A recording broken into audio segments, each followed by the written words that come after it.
शेतकरी मित्रांनो नमस्कार. पुढील 2 दिवस जोरदार पावसाचा अंदाज. त्यानंतर पावसात खंड पडणार.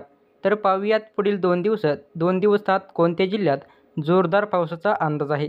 त्यापूर्वी छोटीशी विनंती, आपल्या चॅनलवर नवीन असाल तर आपल्या चॅनलला सबस्क्राईब करून शेजारी बेल आयकॉन नक्की प्रेस करा.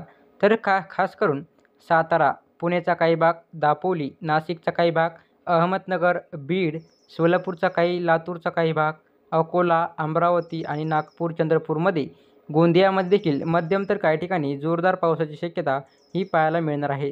तर आता 31 जुलैचा अंदाज पाहिला तर 31 जुलैला देखील काही ठिकाणी पावसाचा जोर आपल्याला हा पाहायला मिळणार आहे.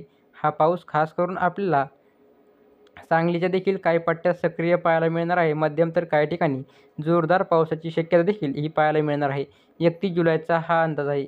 यानंतर अकोला, अमरावती, जळगावच्याही काही पट्ट्यात मध्यम तर काही ठिकाणी जोरदार पाऊस वरेल. यानंतर छत्रपती संभाजीनगर, जालना, परभणी, बीडच्या काही भागात हलकासा पाऊस राहील. असेच नवीन अपडेट मिळवण्यासाठी आपल्या चॅनलला सबस्क्राईब करा. धन्यवाद.